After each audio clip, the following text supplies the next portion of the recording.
ನಮಸ್ಕಾರ ಕದಂಬ ನ್ಯೂಸ್ಗೆ ಸ್ವಾಗತ. ನಾನು ಸೋನಿಕಾ ಸುದೇಶ್. ಮೊದಲಿಗೆ ಮುಖ್ಯಾಂಶಗಳು.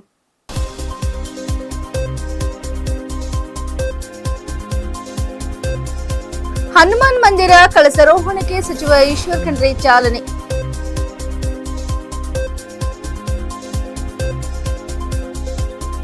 ಮೂಲಭೂತ ಸೌಲಭ್ಯಗಳಲ್ಲಿ ನಿರ್ಲಕ್ಷ್ಯ, ಪುರಸಭೆ ಅಧಿಕಾರಿಗಳ ವಿರುದ್ಧ ಶಾಸಕ ಚೌವಣ್ ಕಿಡಿ.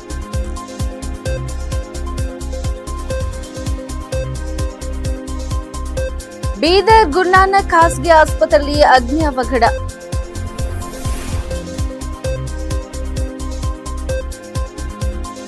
ಹೆದ್ದಾರಿಯಲ್ಲಿ ಅಪಘಾತ, ಕ್ಷಣ ಅರ್ಧದಲ್ಲಿ ನೆರವಿಗೆ ಧಾವಿಸಿದ ಕೂಬಾ.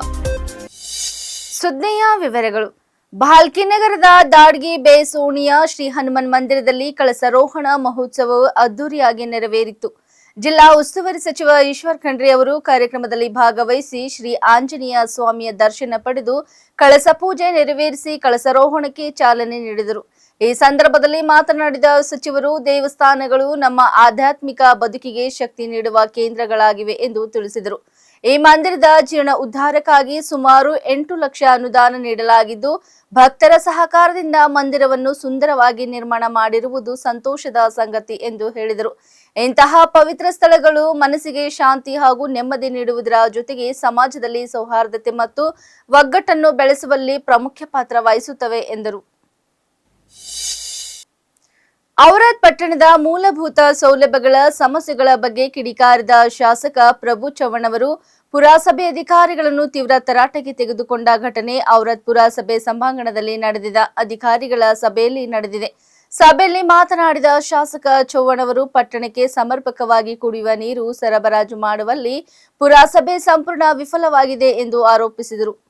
ಮಾಸ್ಟರ್ ಪ್ಲಾನ್ ಅನುಷ್ಠಾನದಲ್ಲಿ ಅನಗತ್ಯ ವಿಳಂಬವಾಗುತ್ತಿದೆ, ಸ್ವಚ್ಛತಾ ಕಾರ್ಯಗಳು ನಿರ್ಲಕ್ಷ್ಯಗೊಂಡಿವೆ ಹಾಗೂ ಅಭಿವೃದ್ಧಿ ಯೋಜನೆಗಳು ಸಮರ್ಪಕವಾಗಿ ಜಾರಿಗೆ ತರಲಾಗುತ್ತಿಲ್ಲ ಎಂದು ಅಸಮಾಧಾನ ವ್ಯಕ್ತಪಡಿಸಿದರು. ಕುಡಿಯುವ ನೀರು ಸರಬರಾಜಿಗಾಗಿ ಸರ್ಕಾರದಿಂದ ಕೋಟ್ಯಾಂತರ ರೂಪಾಯಿ ಅನುದಾನ ತರಲಾಗಿದ್ದರೂ ಆ ಸೌಲಭ್ಯ ಜನರಿಗೆ ತಲುಪುತ್ತಿಲ್ಲ ಎಂಬುದು ವಿಷಾದನೀಯ ಎಂದು ಅವರು ಹೇಳಿದರು. ಜನರಿಗೆ ಅಗತ್ಯವಾದ ಮೂಲಭೂತ ಸೌಲಭ್ಯಗಳನ್ನು ಒದಗಿಸುವುದು ಪುರಸಭೆಯ ಪ್ರಮುಖ ಜವಾಬ್ದಾರಿ. ಆದರೆ ಅಧಿಕಾರಿಗಳ ನಿರ್ಲಕ್ಷ್ಯದಿಂದ ಜನರು ಸಂಕಷ್ಟಕ್ಕೆ ಅನುಭವಿಸುತ್ತಿದ್ದಾರೆ ಎಂದು ಆಕ್ರೋಶ ವ್ಯಕ್ತಪಡಿಸಿದರು. ಅಧಿಕಾರಿಗಳು ತಕ್ಷಣವೇ ತಮ್ಮ ಕಾರ್ಯಪದ್ಧತಿಯನ್ನು ಸರಿಪಡಿಸಿಕೊಂಡು ಜನರ ಸಮಸ್ಯೆಗಳಿಗೆ ಸ್ಪಂದಿಸಬೇಕು, ಇಲ್ಲವಾದಲ್ಲಿ ಕಠಿಣ ಕ್ರಮಗಳನ್ನು ಕೈಗೊಳ್ಳಲಾಗುವುದು ಎಂದು ಅವರು ಎಚ್ಚರಿಕೆ ನೀಡಿದರು. 3 ವರ್ಷ ಆಯಿತು ಕೆಲಸ ಅವರ ತಂದೆ ಮುಟ್ಟಿಲ್ಲ. ಯಾರು ಜವಾಬ್ದಾರ ನಾವು ಕೇಳಬೇಕಲ್ಲ. ನಾನು 3 ಟೈಮ್ ವಿಸಿಟ್ ಮಾಡಿ ಬಂದೀನಿ. ಆಮ್ಲೆಟ್ ಅವ್ರು ಮಾಡಲ್ಲ, ಇಲ್ಲಿ ಆಂಧ್ರನಲ್ಲಿ ನೀರಿರಲ್ಲ, ಇಲ್ಲಿ ಬರಲ್ಲ, ಇಲ್ಲಿ ಗಲಾಟೆ ಎಲ್ಲ ಪೇಪರ್ ಬರ್ತಾ ಇದೆ. ತಾವು ಮುಂಚೆ ಕೆಲಸ ಮಾಡಿದ್ರಿ, ಈಗ ಕೆಲಸ ಮಾಡಿದ್ರೆ ಇರಿ, ಬರಬೇಡ್ರಿ. ರೇಪ್ ನಮ್ಮ ಇರಬೇಡ್ರಿ. ಕೆಲಸ ಮಾಡಿದ್ರೆ ಮಾಡ್ರಿ, ಇಲ್ಲಾಂದ್ರೆ ನಾಳೆ ಬರಬೇಡ್ರಿ ಹೇಳ್ತಾ ಇದ್ರಿ. ಫಸ್ಟ್ ತಾವು ನೋಡಬೇಕು. ಅವರು ಕಾಂಟ್ಯಾಕ್ಟರ್ ಅವ, ಎಸ್ಟಿಮೇಟ್ ಎಲ್ಲಿ ಯಾವ ಎಸ್ಟಿಮೇಟ್ ಯಾವ ತಮ್ಮ ಕಡೆ ಇದೆ? ಯಾವ ಜೈ ಇಲ್ಲ. ನಮ್ಮ ಪಟ್ಟಣಿಗೆ ನಾವು ಭಾಳ ರಿಪ್ಲೈ ಮಾಡಿಬಿಡ್ತೀರಿ, ಕೊಡ್ರಿ, ನಮ್ಮ ಗೊತ್ತಿದೆ. ಪಂಚಾಯತ್ ರಿಪ್ಲೈ ಕೇಳಿಲ್ಲ, ರೆಡಿ ಮಾಡಿದ್ರಿ, ರಿಪ್ಲೈ ಮಾಡಿಲ್ಲ. ಪಟ್ಟಣ ಪಂಚಾಯತ್ಗೆ ಮಂಜೂರು ಮಾಡಿದ್ದೀನಿ. ಎಸ್ಟಿಮೇಟ್ ತಾವು ಕೇಳಬೇಕು ಅವ್ರಿಗೆ. ಫಸ್ಟು ತಾವು ಕೇಳಿಲ್ಲ, ಅವ್ರು ಕೊಟ್ಟಿಲ್ಲ. 4 ವರ್ಷ ಆಯಿತು. ತಾವು ಕೇಳಬೇಕು ಅಂದ್ರೆ ಕೆಲಸ ಮಾಡಿ ಹೇಳ್ಬೇಕು. ಯಾವ ಜವಾಬ್ದಾರಿ? ನಮ್ಮ ಜವಾಬ್ದಾರಿ. ತಾವು ನೋಡ್ಬೇಕು. ಎಷ್ಟು ರೋಡ್ 84 crore ಅವ. ಎಲ್ಲಿ ಬಿ ಕಳಪೆ ಆದ್ರೆ ಏನ್ ಮಾಡ್ತೀರಿ? ಇಲ್ಲಿ ಕಳಪೆ ಜಾಸ್ತಿ ಮಾಡಿ ಯಾವ ಬರ್ತಾರೆ ಮುಂಚೆ ಹಳೆ ಬೈಲಿ ಎಲ್ಲ ಕಳಪೆ ಹೋಗ್ಯಾರ. ಪೂರ್ತಿ ಕಳಪೆ ಕೆಲಸ 20 ಲಕ್ಷ 30 ಲಕ್ಷ ಕಳಪೆ ಮಾಡಿ ಹೋಗ್ಬಿಟ್ಟಾರೆ. ಹೋಗ್ಬಿಟ್ಟು ಬಂದಾರ, ರೆವಿನ್ಯೂ ಬರಲ್ಲ. ಅದಕ್ಕಾಗಿ ಎಸ್ಟಿಮೇಟ್ ತಗೋರಿ. ಯಾವಾಗ ಕಂಪ್ಲೀಟ್ ಮಾಡಬೇಕು.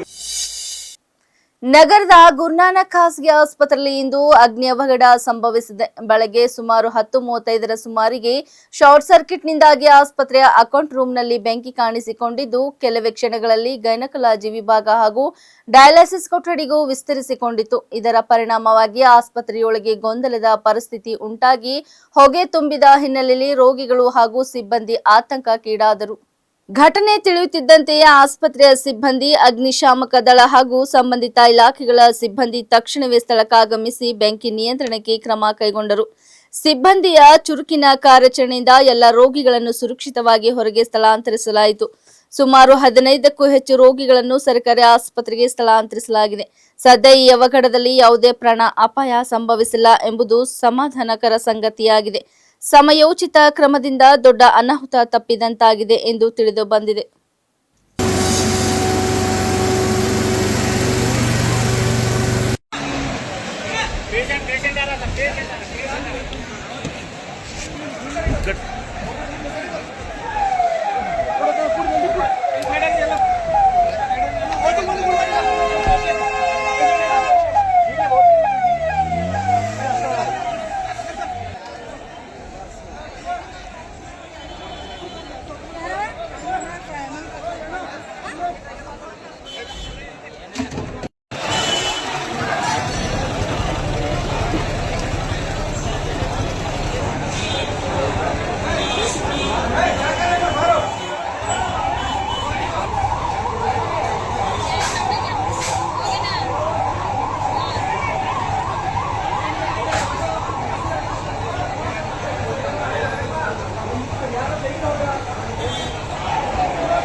उसको ही पूछो प्रेसिडेंट कहाँ है और डायरेक्टर मैडम कहाँ है क्यों नहीं है डायरेक्टर मैडम प्रेसिडेंट आवाज क्यों नहीं उठाते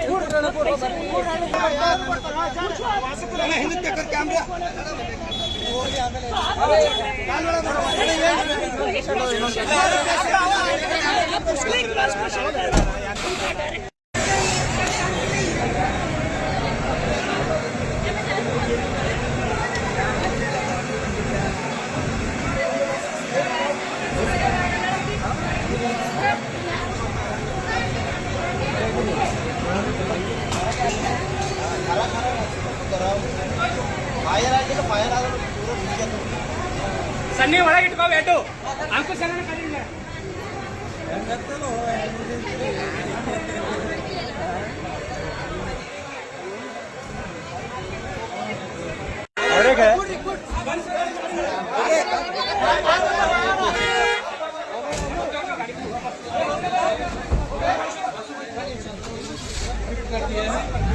हमारे पेशेंट्स को सेफ्टी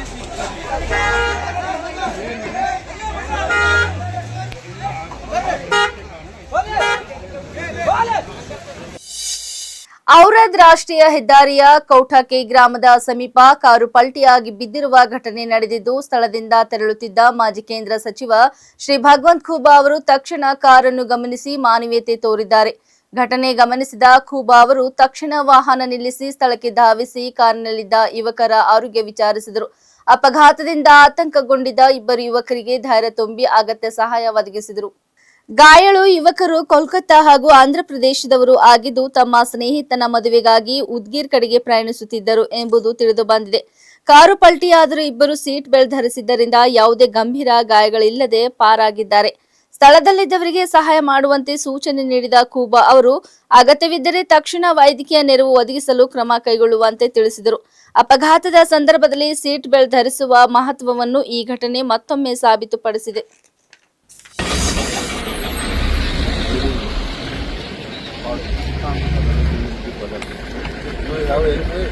ಏನೋ ತಿಲ್ಲಕ್ಕಿದ್ರೆ ತಂದ್ಕೊಡ್ರಿ, ವಾಟರ್ ಇದ್ರೆ ತಂದ್ಕೊಡ್ರಲ್ಲ.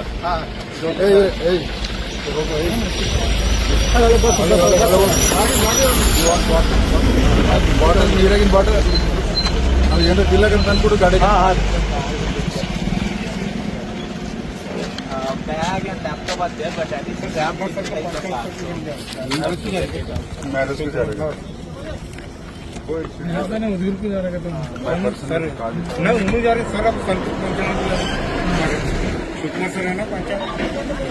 ಸರಿ, ಎಲ್ಲ ಇದನ್ನ ತಂದ್ಕೊಟ್ಟಿವ್ರಿ.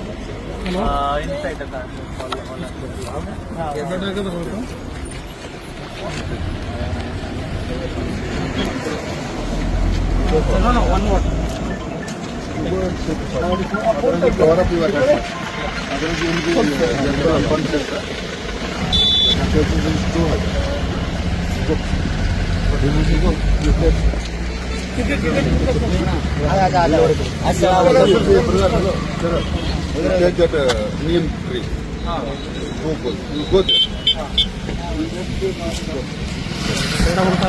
जरा यार मदत ಮಾಡಿ ಎಲ್ಲ ಬಿಸಿಲು ಹಚ್ಕೊಂಡು जरा पहले तले सुटकोरी येणार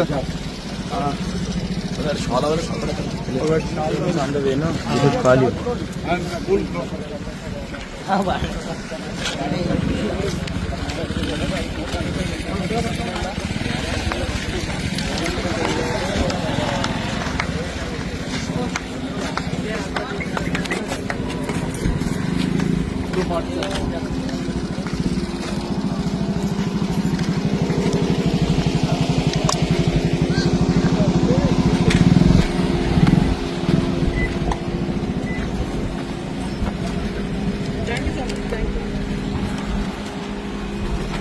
Thank you so much, sir. Your good name?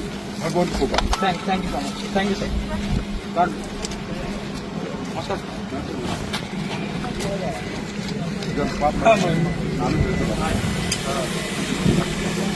Shri Mahatma ಬಸವೇಶ್ವರರ ರಥೋತ್ಸವದ ವೇಳೆ ಸಂಭವಿಸಿದ ಅವಘಡದಲ್ಲಿ ಗಾಯಗೊಂಡ ರಿಷಿಬ್ ಶಿವಾನಂದ್ ಅವರನ್ನು ಶಾಸಕ ಶರಣು ಸಲಗರ್ ಅವರು ಹೈದರಾಬಾದ್ನ ಖಾಸಗಿ ಆಸ್ಪತ್ರೆಯಲ್ಲಿ ಭೇಟಿ ಮಾಡಿ ಆರೋಗ್ಯ ವಿಚಾರಿಸಿದರು.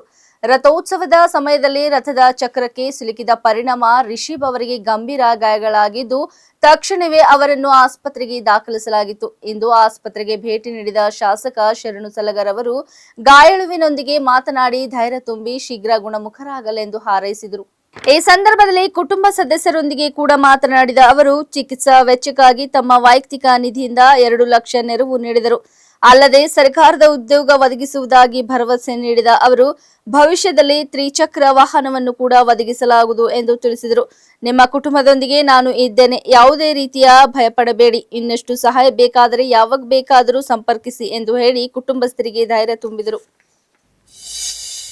ಪ್ರಧಾನಮಂತ್ರಿ ನರೇಂದ್ರ ಮೋದಿ ಅವರು ಇಂದು ಪಶ್ಚಿಮ ಬಂಗಾಳದ ಕೊನೆಯ ಹಂತದ ಚುನಾವಣೆಯ ವೇಳೆ ತಮ್ಮ ಕ್ಷೇತ್ರ ವಾರಾಣಸಿಗೆ 2 ದಿನಗಳ ಭೇಟಿ ಕೈಗೊಂಡಿದ್ದು ಇಂದು 2ನೇ ದಿನದಂದು ರೋಡ್ ಶೋ ನಡೆಸಿದ್ದಾರೆ. ಅವರು ಸಂಚರಿಸುವಾಗ ರಸ್ತೆಯ ಇಕ್ಕಲಗಳಲ್ಲಿ ಭಾರೀ ಜನಸ್ತೋಮ ಸೇರಿತು.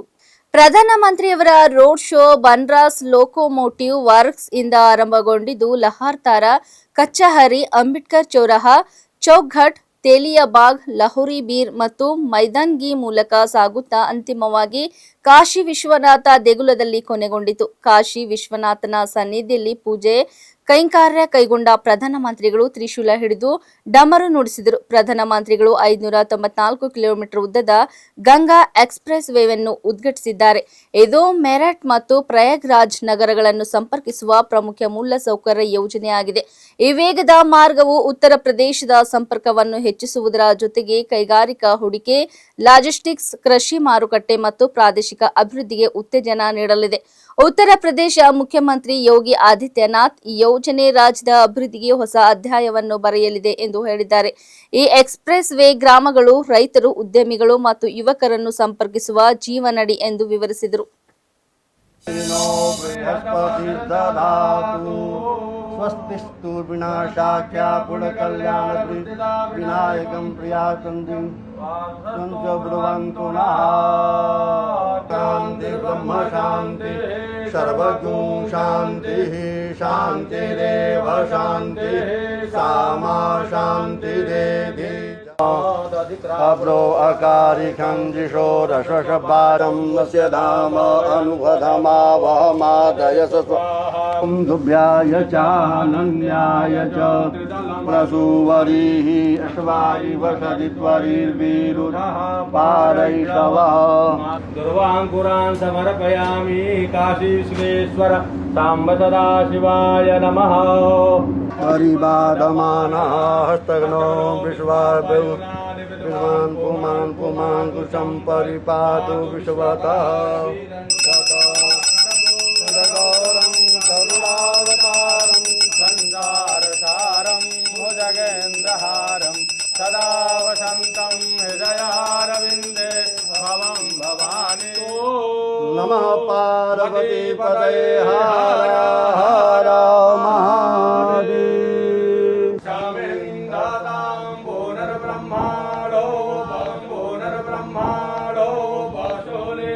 भागं भाग देवेभ्यो मे देवेभ्यो विदेवेभ्यो देवेभ्यो विदधाति ददाति विदेवेभ्यो देवेभ्यो विदधाति।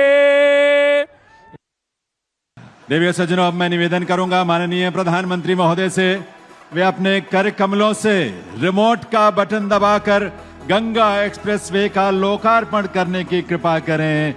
हम सब साक्षी बने इस ऐतिहासिक क्षण का। ಬೀದರ್ ಜಿಲ್ಲೆಯ ಚಿಟ್ಟ ಅರಣ್ಯ ವ್ಯಾಪ್ತಿಯಲ್ಲಿ ಸಂಭವಿಸಿದ ಕಾಡ್ಗಿಚ್ಚು ಗಮನಕ್ಕೆ ಬಂದ ತಕ್ಷಣ ಜಿಲ್ಲಾ ಉಸ್ತುವಾರಿ ಸಚಿವ ಈಶ್ವರ್ ಖಂಡ್ರೆ ಸ್ಥಳಕ್ಕೆ ಧಾವಿಸಿ ಅಗ್ನಿ ನಂದಿಸುವ ಕಾರ್ಯದಲ್ಲಿ ಭಾಗವಹಿಸಿದ ಘಟನೆ ನಡೆದಿದೆ. ಪ್ರಯಾಣದಲ್ಲಿದ್ದ ವೇಳೆ ಕಾಡ್ಗಿಚ್ಚನ್ನು ಗಮನಿಸಿದ ಸಚಿವರು ತಕ್ಷಣ ವಾಹನ ನಿಲ್ಲಿಸಿ ಸ್ಥಳಕ್ಕೆ ತೆರಳಿ ಅಗ್ನಿಶಾಮಕ ದಳ ಹಾಗೂ ಅರಣ್ಯ ಇಲಾಖೆ ಸಿಬ್ಬಂದಿಗಳೊಂದಿಗೆ ಬೆಂಕಿ ನಂದಿಸಲು ಕೈಜೋಡಿಸಿದರು. ಬಳಿಕ ಅಧಿಕಾರಿಗಳಿಗೆ ಅಗತ್ಯ ಸೂಚನೆಗಳನ್ನು ನೀಡಿದರು. ಈ ಸಂದರ್ಭದಲ್ಲಿ ಮಾತನಾಡಿದ ಅವರು, ಅರಣ್ಯವು ನಮ್ಮ ಅಮೂಲ್ಯ ಸಂಪತ್ತು ಎಂದು ತಿಳಿಸಿ ಕಾಡ್ಗಿಚ್ಚಿನಿಂದ ಜೀವ ವೈವಿಧ್ಯತೆ ಹಾಗೂ ಪರಿಸರಕ್ಕೆ ಉಂಟಾಗುವ ಹಾನಿಯನ್ನು ತಡೆಯುವುದು ಎಲ್ಲರ ಜವಾಬ್ದಾರಿ ಎಂದು ಹೇಳಿದರು.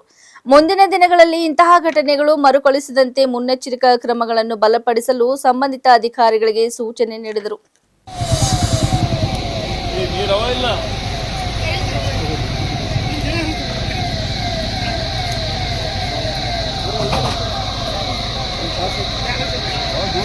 ಚಾಲು ಮಾಡಿ ನೀರು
ಇಲ್ಲಿವರೆಗೆ ಸುದ್ದಿ ಕೊಟ್ಟಿದ್ದು ನಾನು ಸೌನಿಕ ಸುದೇಶ್. ಮುಂದಿನ ಸುದ್ದಿಯೊಂದಿಗೆ ಮತ್ತೆ ಭೇಟಿಯಾಗೋಣ. ವಂದನೆಗಳು.